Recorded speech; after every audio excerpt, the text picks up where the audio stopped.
Shalom, selamat pagi Bapak, Ibu, Saudara, rekan-rekan yang saya kasihi di dalam Tuhan Yesus Kristus.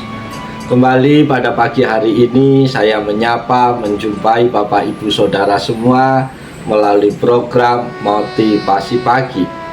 Kebenaran firman Tuhan yang hendak kita baca, kita renungkan bersama pada kesempatan pagi hari ini terambil di dalam kitab Habakuk pasal 1 ayat yang kelima.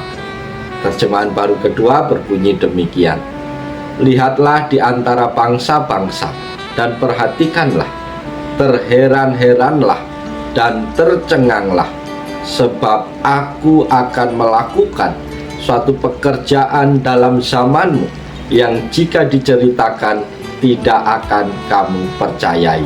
Amin. Bapak, Ibu, Saudara yang dikasihi Tuhan, nats firman Tuhan pada pagi hari ini membahas tema melampaui logika, memahami cara kerja Allah. Nabi Habakuk memulai kitabnya dengan sebuah keluhan yang sangat jujur di hadapan Tuhan. Ia merasa frustasi melihat ketidakadilan, kekerasan, dan kejahatan yang merajalela di sekelilingnya. Sementara Tuhan seolah-olah diam. Namun jawaban Tuhan di ayat yang kelima ini benar-benar membalikkan keadaan. Tuhan tidak sedang diam. Ia sedang mempersiapkan sesuatu yang begitu besar sehingga akal manusia tidak akan sanggup mencernanya. Lewat bagian firman Tuhan pagi hari ini ada 3 poin penting yang dapat kita pelajari. Poin yang pertama, Tuhan bekerja di luar cakrawala kita. Lihatlah di antara bangsa-bangsa. Habakuk hanya fokus pada apa yang terjadi dalam negerinya, yaitu Yehuda. Namun Tuhan menyuruhnya melihat di antara bangsa-bangsa. Seringkali kita merasa Tuhan tidak menjawab doa kita hanya karena kita fokus pada lingkaran kecil masalah kita. Padahal Tuhan sedang menggerakkan roda sejarah dan mengatur rencananya di tingkat global. Ia sedang bekerja di tempat-tempat yang tidak kita duga untuk mendatangkan kebaikan bagi umatnya. Poin yang kedua, cara Tuhan seringkali mengejutkan. Terheran-heranlah dan tercenganglah. Tuhan memberitahu Habakuk bahwa pekerjaannya akan membuat orang tercengang. Mengapa? Karena dalam kasus Habakuk, Tuhan akan memakai bangsa Kasdim, yaitu Babilonia, bangsa yang jahat, untuk mendisiplin Yehuda. Ini tidak masuk akal bagi Habakuk. Kita harus belajar bahwa cara Tuhan menolong kita tidak selalu lewat pintu yang manis. Terkadang Tuhan memakai tekanan, tantangan, atau orang-orang yang tidak kita sukai untuk membentuk dan memurnikan hidup kita. Poin yang ketiga, keterbatasan pikiran manusia tidak akan kamu percayai. Tuhan mengatakan jika rencananya diceritakan secara detail, Habakuk tidak akan percaya. Hal ini mengajarkan kerendahan hati kepada kita. Pikiran Allah jauh di atas pikiran kita. Jika Tuhan beritahu kita seluruh rencananya sekarang, kita mungkin akan ketakutan atau malah menolaknya karena tidak masuk akal. Itulah sebabnya iman diperlukan. Iman adalah percaya bahwa sekalipun kita tidak mengerti bagaimana Tuhan bekerja, kita tahu siapa yang sedang bekerja.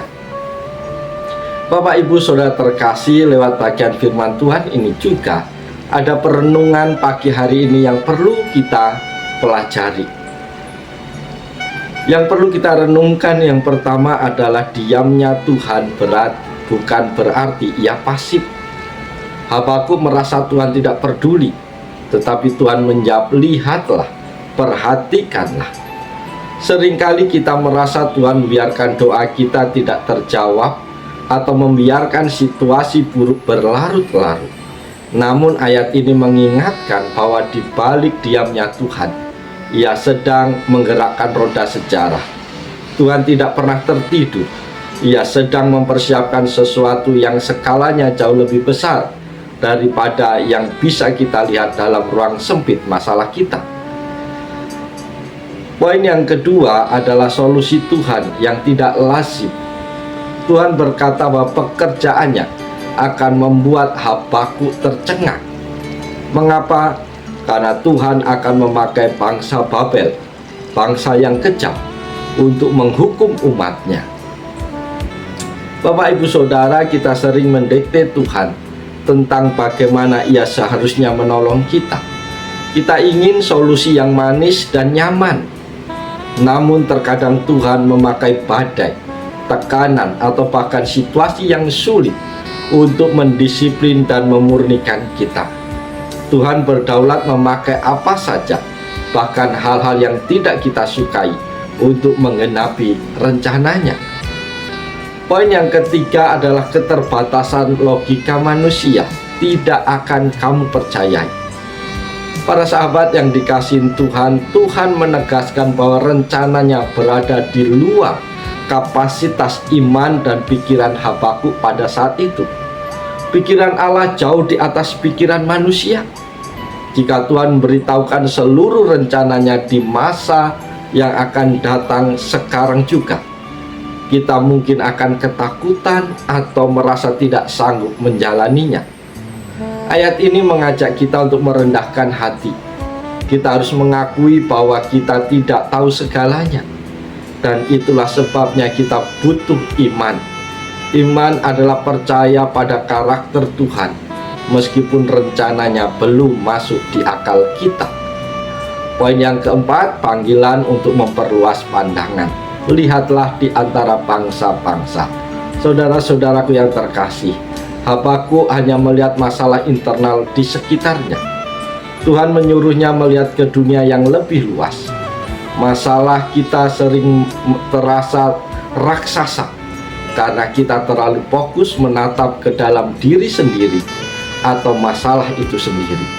Tuhan mengajak kita untuk mendongak, melihat ke atas, melihat kedaulatannya atas seluruh dunia. Jika Ia sanggup mengatur bangsa-bangsa, Ia pasti sanggup mengatur detil kecil dalam kehidupan Bapak, Ibu, dan saya. Habakuk 1 ayat 5 mengajarkan bahwa iman bukanlah memahami seluruh rencana Tuhan, melainkan mempercayai Tuhan di tengah rencana yang tidak kita pahami. Tuhan sedang mengerjakan sesuatu yang besar yang akan membuat kita tercengang pada akhirnya. Karena itu bagian kita bukanlah untuk mengerti segalanya, melainkan untuk tetap berjaga-jaga dan percaya kepadanya.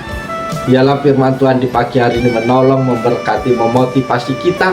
Walaupun banyak yang tidak kita mengerti dalam perjalanan hidup ini, namun kita perlu percaya bahwa Tuhan tidak pernah meninggalkan kita. Tuhan tidak pernah berdiam diri. Tuhan pasti menolong untuk mewujudkan rencana yang indah dalam hidup kita. Oleh sebab itu, selamat pagi, selamat berjalan bersama dengan Tuhan sepanjang hari ini. Tuhan Yesus menolong, Tuhan Yesus berkati kita semua. Salam haleluya, amin.